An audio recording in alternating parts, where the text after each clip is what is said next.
नमस्कार, मैं हूं निखिल और आप देख रहे हैं दी ललन टॉप शो। बागेश्वर धाम के धीरेन्द्र शास्त्री, जिन्हें उनके अनुयायी कथावाचक धीरेन्द्र कृष्ण शास्त्री महाराज या बागेश्वर धाम सरकार कहते हैं, इन दिनों एक बड़े विवाद के भंवर में ये फंसे हुए हैं। नागपुर में कार्यक्रम के दौरान उनके खिलाफ महाराष्ट्र के जादू टोना विरोधी कानून के तहत कार्रवाई की मांग हो गई और चुनौती दी गई कि अगर वो वाकई सबके बारे में सब जान लेते हैं तो अंधश्रद्धा उन्मूलन समिति के सामने आए। अगर वो जीत गए तो उन्हें 30 लाख रुपए दिए जाएंगे। इल्जाम है कि धीरेन्द्र शास्त्री ने यह चैलेंज स्वीकार नहीं किया और जो कार्यक्रम 13 जनवरी तक चलना था वो 11 जनवरी को ही खत्म हो गया। धीरेन्द्र शास्त्री लौट गए। तो आज दी ललन टॉप शो में हम धीरेन्द्र शास्त्री की ही बात करेंगे। हम जानेंगे कि वो कौन हैं, इतने बड़े कैसे हुए कि राज्यपाल, मंत्री, विधायक और सरकारी अफसर उनके यहाँ लाइन लगाते हैं, और उन पर अंधविश्वास फैलाने के जो आरोप लगे हैं उनमें कितना दम है। तो आइए शुरू करें दी ललन टॉप शो। बागेश्वर धाम मध्य प्रदेश के छतरपुर जिले में गढ़ा नाम के एक गांव में है। छतरपुर को आप ऐसे नहीं पहचान पा रहे तो हम बता देते हैं कि विश्व विरासत माने गए खजुराहो के मंदिर छतरपुर में ही हैं। इस जिले का नाम महाराजा छत्रसाल के नाम पर पड़ा है, जिन्हें बुंदेलखंड राज्य का जनक माना जाता है। उनके जमाने में स्थापना हुई ऐसा मत है। इन दिनों छतरपुर की चर्चा बागेश्वर धाम के चलते भी हो रही है। सो हमने स्थानीय सूत्रों से धीरेन्द्र शास्त्री के उरूज तक पहुंचने की दिलचस्प कहानी जानी। तो बात ऐसी है कि गढ़ा गांव में एक पहाड़ी पर शंकर जी की मूर्ति स्थापित थी पुराने जमाने से। पास में ही गांव के लोग अंतिम संस्कार करते थे। स्थानीय लोग इसे एक वक्त मरघट पहाड़ी बुलाते थे। बुंदेलखंड एक पिछड़ा इलाका है और देश के बाकी हिस्सों की ही तरह यहाँ भी कुछ लोग तंत्र सिद्धि, जिसे आप सादी भाषा में जादू टोना कह सकते हैं, उसमें मानते हैं। जब लोग परेशान होते हैं या उनके यहाँ कोई रोगी लंबे समय तक ठीक नहीं होता तो वो मायूस होकर इस तरफ मुड़ते हैं, और स्वाभाविक रूप से ये काम श्मशान के करीब यानी मरघट पहाड़ी के करीब लंबे समय से होता आया, लेकिन छोटी स्केल पर चल रहा था ये सब पहले। धीरेन्द्र शास्त्री के दादाजी ने शंकर जी के पास ही बालाजी यानी हनुमान की मूर्ति स्थापित करवाई। वो मंदिर में ही पूजा वगैरह करते थे और इन्हें कहा गया दादा गुरु। दादा गुरु के समय से ही शास्त्री परिवार का संबंध उस जगह से हुआ जिसे आज हम बागेश्वर धाम के नाम से जानते हैं। दादा गुरु के समय भी मरघट पहाड़ी इलाके में झाड़ फूंक का काम चलता रहा। दादा गुरु के बेटे माने धीरेन्द्र शास्त्री के पिता खेती करते थे, लेकिन धीरेन्द्र शास्त्री ने मरघट पहाड़ी का रुख किया। उनकी शिक्षा के बारे में हमें स्पष्ट जानकारी नहीं मिली, लेकिन सूत्रों ने बताया कि कुछ साल पहले धीरेन्द्र शास्त्री छतरपुर आए और उन्होंने एक प्रेस कॉन्फ्रेंस की जिसमें स्थानीय मीडिया को बुलाया गया। यहाँ प्रेस के सामने धीरेन्द्र शास्त्री ने कथित रूप से पत्रकारों से कहा कि हमारा एक सिद्ध स्थान है गढ़ा, यहाँ आकर आप लोग दर्शन कीजिए और चमत्कार देखिए। पत्रकारों ने पूछा कि चमत्कार कौन सा? तब जवाब आया कि गढ़ा स्थित पहाड़ी पर शंकर जी के मंदिर में यदि बल्ब लगाया जाए बिजली वाला तो वो फूट जाता है, इसलिए मंदिर सिर्फ दियों की रोशनी से ही रोशन होता है, इसलिए लोगों की आस्था है। उस वक्त प्रेस ने धीरेन्द्र शास्त्री में ज़्यादा दिलचस्पी नहीं ली, क्योंकि बुंदेलखंड में बाबाओं और उनके चमत्कारों की कहानियां नई नहीं हैं, तो कथित चमत्कार की छिटपुट रिपोर्टिंग ही हो पाई। लेकिन समय के साथ धीरेन्द्र शास्त्री से ऐसे लोग जुड़ गए जो उन्हें सोशल मीडिया की दुनिया में लेकर आए। इसके बाद उन्हें मीडिया के रास्ते होने वाले प्रचार की उतनी आवश्यकता नहीं पड़ी। सोशल मीडिया के अलावा धीरेन्द्र शास्त्री की दूसरी ताकत बना टीवी। न्यूज वाला नहीं, धर्म वाला। एक धार्मिक चैनल ने पिछले 3-4 सालों में धीरेन्द्र शास्त्री के साथ मिलकर बड़ी बड़ी भागवत कथाएं की। स्थानीय मीडिया के कुछ लोग उन्हें नियमित रूप से कवर करने लगे और सोशल मीडिया तो था ही। इसके बाद धीरेन्द्र शास्त्री के नाम के साथ कथावाचक लगने लगा और वो इस स्पेस में छा गए। आज पहाड़ी पर शिव और हनुमान जी की मूर्तियां हैं, दर्शन के लिए सारी व्यवस्था है, और हनुमान माने बालाजी के यहाँ ही नारियल बांध कर अर्जी लगानी पड़ती है अगर धीरेन्द्र शास्त्री से आपको मिलना है। पहाड़ी के नीचे पंचायत ने एक इमारत बनवाई थी जो अब अच्छे खासे निर्माण के बाद बागेश्वर धाम में तब्दील हो गई है।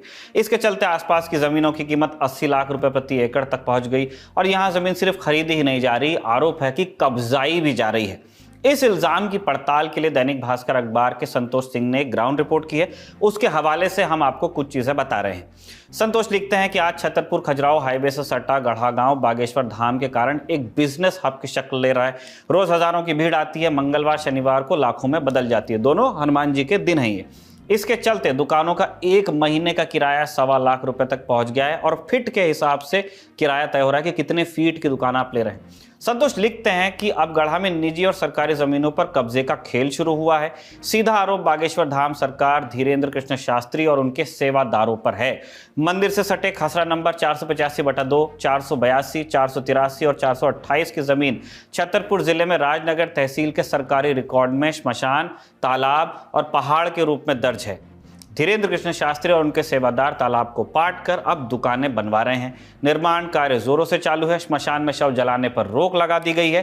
प्रशासन ने नहीं लगाई रोक, ये बागेश्वर धाम की टीम ने लगाई है, ऐसी जानकारी मिली है। तहसीलदार ने निर्माण को लेकर एक नोटिस जारी किया, लेकिन निर्माण जारी रहा।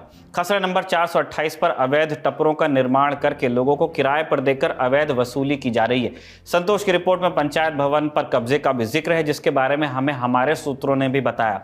संतोष लिखते हैं कि बागेश्वर धाम के पास सरकारी जमीन पर 12 लाख रुपए की लागत से सामुदायिक भवन बना, जिसे पंचायत ने अपनी निधि से बनवाया था। अब इस पर धीरेन्द्र कृष्ण शास्त्री का कब्जा है। सामुदायिक भवन के ऊपर निर्माण कर उसे 2 मंजिल और आगे बढ़ा दिया गया है। इसी भवन में बैठकर वो पेशी पर आए लोगों से मिलते हैं। यहीं पर उनका दरबार भी लगता है। इस भवन को लेकर गांव के लोगों ने कोई विरोध नहीं दर्ज कराया। बागेश्वर महाराज के प्रभाव के चलते कोई आवाज उठाने की हिम्मत नहीं करता। पहले गांव में किसी की शादी के समय यहाँ बारात रुका करती थी। अपनी ग्राउंड रिपोर्ट में संतोष और आगे लिखते हैं कि बागेश्वर धाम से सटा खसरा नंबर 229 है। ये 1.1185 हेक्टेयर वाली 15 लोगों की निजी स्वामित्व की जमीन है, प्राइवेट लैंड सादी भाषा में। यहाँ ये लोग 3 पीढ़ी से खेती करते थे। मौजूदा समय में इस जमीन का स्वामित्व गढ़ा गांव के अर्जुन सिंह, रामकली, लखन, संतोष, जितेंद्र, प्रभा, अंगूरी, मुला, राजकुंवर, रनमत सिंह, हुकुम सिंह, राजेंद्र सिंह, कमल, हीरा सिंह, सुमेर सिंह के नाम पर है। आरोप है कि अब इस जमीन पर धीरेन्द्र कृष्ण शास्त्री और उनके परिवार के लोगों की नजर पड़ने लगी है। पटवारी पवन अवस्थी पर भूस्वामियों को अपनी आधी जमीन धीरेन्द्र कृष्ण शास्त्री के नाम से करने का दबाव डालने का आरोप लग रहा है। 2 जुलाई 2022 को पुलिस की मौजूदगी में जेसीबी मशीन से इस जमीन पर बने इन परिवारों के टपरों को हटाने का प्रयास हुआ। जेल भेजने की धमकी दी गई। इस पर पीड़ित परिवार कोर्ट गए तो वहां स्टे मिला। इसके बावजूद धीरेन्द्र कृष्ण शास्त्री और उनके सेवादारों ने आधी रात को जेसीबी लगाकर टपरे हटवाया, ऐसा आरोप है। पीड़ित परिवार 6 दिन तक छतरपुर कलेक्ट्रेट में धरने पर बैठा रहा, पर कोई सुनवाई हुई नहीं। इस तरह से कई और अपनी जमीन को बेचने पर दबाव की बात स्वीकार करते हैं, मगर लोग खुलकर बोलने से डरते हैं। उनका कहना है कि नेता, मंत्री, कलेक्टर, एसपी से लेकर थानेदार तक जब धीरेन्द्र कृष्ण शास्त्री के चरणों में मत्था टेकते हो तो सुनेगा कौन। इस रिपोर्ट से इतर ये तो सच है ही कि धीरेन्द्र शास्त्री की पहुंच बहुत ऊपर तक के है। मध्य प्रदेश भाजपा और कांग्रेस दोनों पार्टियों के स्थानीय नेता, मध्य प्रदेश के गृह मंत्री नरोत्तम मिश्रा, भाजपा अध्यक्ष वीडी शर्मा और दीगर नेताओं के साथ धीरेन्द्र शास्त्री नजर आ चुके हैं। कुछ दिन पहले नितिन गडकरी के साथ भी आए थे। सूत्रों ने हमें ये तक बताया कि यहाँ जज साहिबान और पुलिस अधिकारी तक नियमित रूप से आते हैं। सरकारी जमीन पर कब्जा, श्मशान में मुर्दे जलाने में रोक टोक और पंचायत भवन पर निर्माण अवैध। धीरेन्द्र शास्त्री से जुड़े ये वो विवाद हैं जिनके बारे में छतरपुर वाले ज्यादा जानते हैं। छतरपुर से बाहर धीरेन्द्र शास्त्री से जुड़े कुछ दूसरे विवादों की चर्चा ज्यादा है। कुछ दिन पहले धीरेन्द्र शास्त्री का एक वीडियो वायरल हुआ। वीडियो हम दिखा नहीं सकते क्योंकि उनका खुद का यूट्यूब चैनल है, हम बता ही रहे थे सोशल मीडिया और कॉपीराइट स्ट्राइक का जमाना चल रहा है। उसमें क्या था, लेकिन हम ये आपको बता सकते हैं, इस पर कोई रोक नहीं है। दरअसल धीरेन्द्र शास्त्री अपने धाम में लोगों की परेशानियों के निवारण का दावा करते हैं और काफी संख्या में भक्त उनसे आकर परामर्श लेते हैं। इसी क्रम में एक व्यक्ति जिसका नाम जीवन बताया गया, वो बागेश्वर धाम में धीरेन्द्र शास्त्री से परामर्श लेने के लिए आया। नाम पुकारा गया तो वो तुरंत मंच की ओर बढ़ा और आते ही महाराज के पैर छूने का उसने प्रयास किया। और तब धीरेन्द्र शास्त्री कहते हैं, बस बस हमें छूना मत, अछूत आदमी हम। थोड़ी ही देर में धीरेन्द्र शास्त्री के एक सहयोगी वहां पहुंचते हैं और जीवन को शास्त्री से दूर भी करते हैं। ये वीडियो वायरल हुआ और कई लोगों ने इसे छुआछूत की प्रैक्टिस बताकर आलोचना की, जिसकी मनाही देश के संविधान में है। जब बवाल हो गया तो 27 मई 2022 को बागेश्वर धाम सरकार ऑफिशियल नाम से चलने वाले ट्विटर हैंडल पर सफाई आई। इसमें लिखा गया कि एडिटेड वीडियो को डालकर भ्रामक प्रचार किया गया। अछूत कहकर धीरेन्द्र शास्त्री ने खुद को ही संबोधित किया था। एक और विवादित वीडियो कुछ दिन पहले सामने आया था। उसमें धीरेन्द्र शास्त्री शाहरुख खान की पठान मूवी के बॉयकॉट का आह्वान करते नजर आते हैं। श्रद्धालुओं से कहते हैं, तुम्हें सौगंध है पूरे भारत के लोगों को, तुम्हें शपथ है, जो सनातन का विरोध करे, चाहे वो नेता हो अभिनेता हो। देखो, तुम लोगों ने एक अभिनेता की फिल्म बॉयकॉट की थी तो सारे कलावा बांधने लगे, तिलक लगाने लगे, मंदिर जाने लगे, वो भी जिनके नाम के पीछे KHAN मतलब खान लिखा है। आज शपथ लो दोनों हाथ उठाकर ऐसे लोगों की फिल्म नहीं देखोगे। ये धीरेन्द्र शास्त्री के शब्द हैं। ऐसे बयानों की लिस्ट और लंबी है। एक वीडियो में वो कहते हैं चादर और फादर वालों से दूर रहो। समझ सकते हैं संकेत कहां पे हैं, इस्लाम और क्रिश्चियन धर्मावलंबियों की तरफ। धीरेन्द्र शास्त्री ने कहा था खुद भी बुलडोजर खरीदने वाले हैं, पैसा नहीं है वरना हम भी बुलडोजर खरीदेंगे गांव के काज पर। सनातनियों, महात्माओं पर, संतों पर, भारतीय हिंदुओं पर जो पत्थर चलाएगा हम उसके घर पर बुलडोजर चलाएंगे। कहा हिंदुओं जागो, जो तुम्हारे घर पर पत्थर फेंके उसके घर पर जेसीबी चलाओ। जेसीबी चलाना वैसे भी सरकारों का काम है, वो भी तब जब ड्यू प्रोसेस पूरा हो जाए। अब आते हैं नागपुर वाली घटना पर। यहाँ के रेशिम बाग मैदान में रामचरित्र चर्चा का आयोजन हुआ, एक तरह से रामकथा ही कह सकते हैं आप, जिसमें धीरेन्द्र शास्त्री का कथित दिव्य दरबार भी लगना था। कथा की शुरुआत 5 जनवरी को हुई और इसका समापन 13 जनवरी को होना था, क्योंकि जो इश्तिहार छपे थे इसमें उसमें 13 जनवरी की तारीख दी गई थी, लेकिन 11 जनवरी को इस कथा का अंतिम दिन बता दिया गया और कार्यक्रम हो गया समाप्त। कारण बताया गया कि अंधश्रद्धा उन्मूलन समिति के अध्यक्ष श्याम मानव ने दिव्य दरबार और प्रेत दरबार की आड़ में धीरेन्द्र शास्त्री पर जादू टोना को बढ़ावा देने का आरोप लगाया था। महाराष्ट्र में आप जानते हैं कि जादू टोने के खिलाफ कानून है जिसे कहा जाता है Maharashtra anti superstition and black magic act 2013। इसके अलावा समिति ने कहा कि वो उन लोगों के बीच दिव्य चमत्कारी दरबार लगाएं, धीरेन्द्र शास्त्री, और अगर वो ये दावा करते हैं कि वो सबके बारे में सब जान लेते हैं तो उनका सच बताएं। अगर वो उनके बारे में सब सच बता देंगे तो वो भेंट स्वरूप धीरेन्द्र शास्त्री को 30 लाख रुपए दिए जाएंगे। लेकिन धीरेन्द्र शास्त्री ने चैलेंज स्वीकार नहीं किया। इस पर धीरेन्द्र शास्त्री ने क्या कहा, अब उनका पक्ष भी आप जान लीजिए। अब जब निकल आए तो हाथी चले बाजार, कुत्ता भौंके हजार, और वो कह रहे थे कि हम 21 लाख रुपया ऐसा कुछ बताया। हाँ, ठटरी के बरो ले आवे, हम तो फ्री में बता दी आगे के लोग ठटरी को बरो ले आवे, हम ठटरी बाहर दे भी उसकी। ये तो चलता ही रहता है। ये धर्म विरोधी लोग हैं, जो धर्म विरोधी होते हैं। हम 7 दिन वहां झंडा गाड़ने, तब उनको बाप मर गए हाँ, तब नहीं उन्हें हम ध्यान आए। 7 दिन उनके मूड पे झंडा, 2 दिन दरबार, प्रेत दरबार, तब का होगा तो कौन चुड़िया पहन रही थी। अब अबे भी दरबार लग रहा, बागेश्वर धाम पे लगेगा, रायपुर में लगेगा, पूरे भारत में लग रहा है। और हमको किसी प्रमाण पत्र की आवश्यकता नहीं है, क्योंकि हम प्रमाण पत्र लेने के चक्कर में नहीं है। ना हम कोई दावा करते, ना हमारे पास कोई सिद्धि है, ना चमत्कार। हनुमान जी के हम सेवक हैं, और किसी को बनना हो तो वेलकम। और जितने 30 लाख वो हम पे खर्चा कर रहे हैं गरीब बेटियों के विवाह में लगावे, हाँ, और एक बार वो देख लेंगे तो वो खुद हमारे सेवकदार बन जाएंगे। धीरेन्द्र शास्त्री कह रहे हैं कि उन्हें तो चुनौती मिली ही नहीं। इस पर हमने अंधश्रद्धा उन्मूलन समिति के अध्यक्ष श्याम मानव से सवाल किया, वो क्या कह रहे हैं आप सुन लीजिए। नागपुर में 5 जनवरी से 13 जनवरी तक धीरेन्द्र कृष्ण महाराज जी का कार्यक्रम आयोजित था, रामकथा प्रवचन का। मैं यहाँ आया इंडियन साइंस कांग्रेस के लिए। मैं मुंबई रहता हूँ 25 साल से, नागपुर मेरा पहले से सेंटर रहा है। तो मुझे सबसे पहले कहा गया कि उनका रामकथा का आयोजन है। मैंने कहा अच्छी बात है, उसका तो स्वागत होना चाहिए। लेकिन लोगों ने ये ध्यान में ला के दिया कि उनका दिव्य दरबार के काफी वीडियोज उपलब्ध है, और यहाँ पर भी नागपुर में 7 और 8 तारीख को दिव्य दरबार लगने वाला है। इसलिए मैंने उसकी तरफ ध्यान दिया। मेरी बड़ी टीम है, उन टीम को मैंने भिड़ा दिया। 40-50 वीडियोज उन्होंने खंगाले और उनके ध्यान में आया कि इसमें काफी कानूनन उल्लंघन होता है। 2 कानून है, एक महाराष्ट्र का जादू टोना विरोधी कानून 2013 का है, और दूसरा कानून है drugs and magic remedies act 1954। ये केंद्र का, सेंट्रल गवर्नमेंट का कानून है। तो दोनों का इसमें उल्लंघन हो रहा है। तो इसलिए हमने फिर उन वीडियोज में से, जो वीडियोज पहले से प्रसारित हुए थे, उन वीडियोज में से ऑब्जेक्शनेबल कौन कौन सी चीजें हैं उनको निकाला। बाहर निकालने के बाद में ये जादू टोना विरोधी कानून जो है, उसमें केवल प्रचार और प्रसार करना ये भी इक्वली गुनाह है। जादू टोना विरोधी कानून बहुत ही कड़ा कानून है, कॉग्निजिबल है, नॉन बेलेबल है। उसमें जो पनिशमेंट का प्रावधान है वो 6 माह कारावास से लेकर तो 7 साल का कारावास हो सकता है, प्लस 5,000 से 50,000 रुपए का दंड हो सकता है। और ये कानून का हर शब्द मैंने फाइनल किया है, उसकी सभी बारीकियां मैं जानता हूं। उसका पुलिस का ट्रेनिंग पूरे महाराष्ट्र के अधिकारियों का मैंने किया है, और उसका काफी प्रबोधन महाराष्ट्र में किया है। तो इसलिए बहुत उसकी बारीकियां मुझे देखते ही पूरा कानून ही मेरे अंदर में होता है।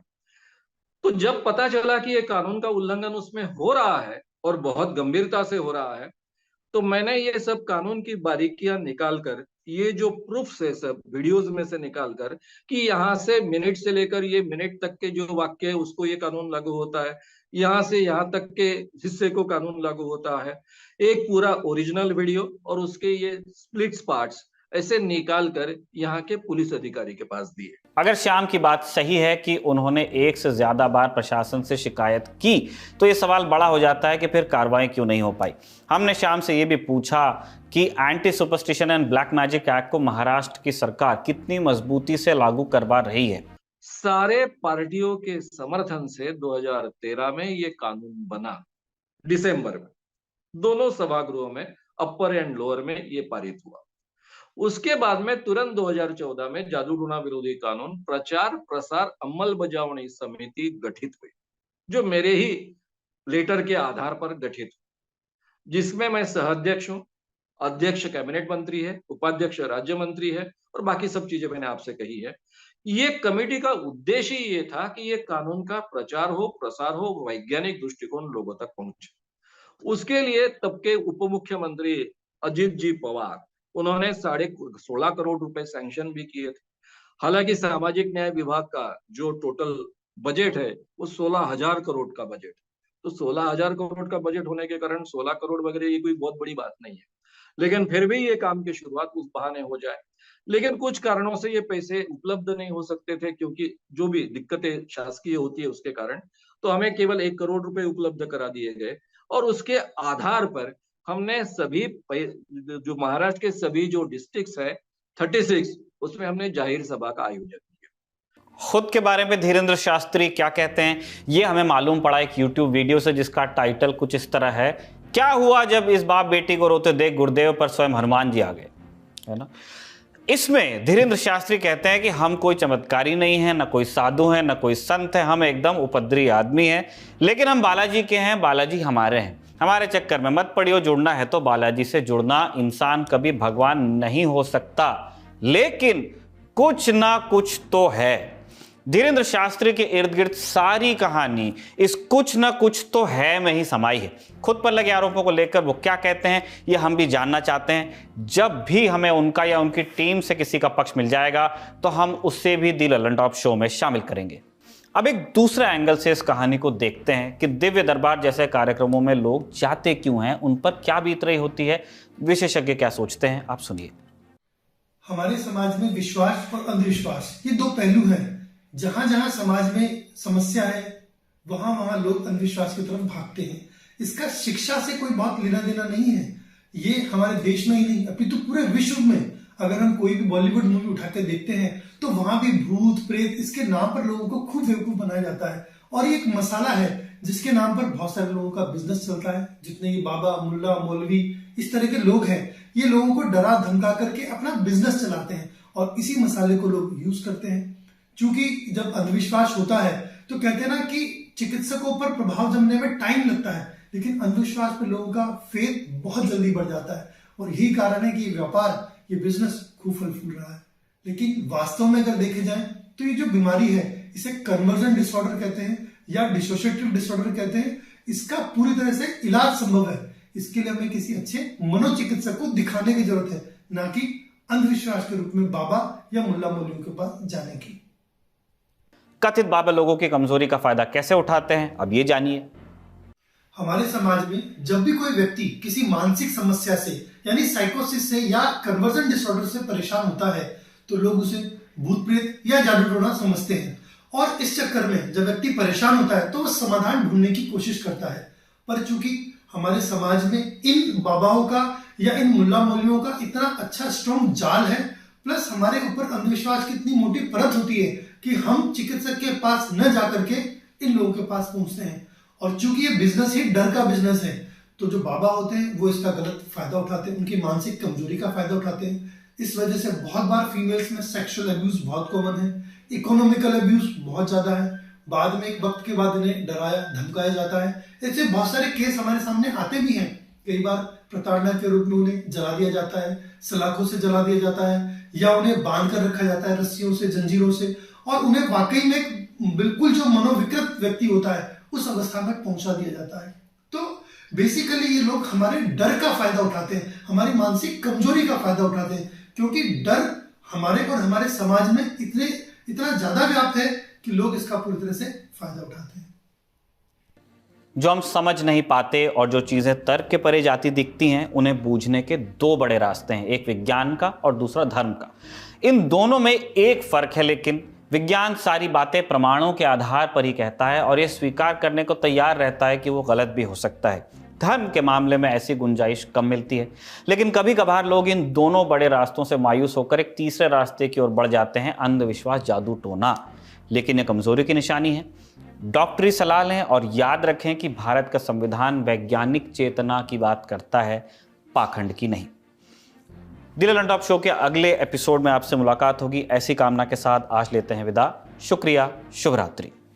आपके ज्ञान की गहराई नापने के लिए आ गई है ललन टॉप क्विज। मौके पर दो जवाब और मौके पर ही पाओ इनाम। सोमवार से शुक्रवार रात 9 बजे सिर्फ ललन टॉप ऐप पर। याद रखो कक्का की बात जो कही गई है, नॉलेज पर हाल लगाओ हाल फायदा, दे लगाओ का फायदा। तो फटाक से डाउनलोड करो ललन टॉप ऐप और आ जाओ 9 बजे क्विज खेलने के लिए हमारे साथ।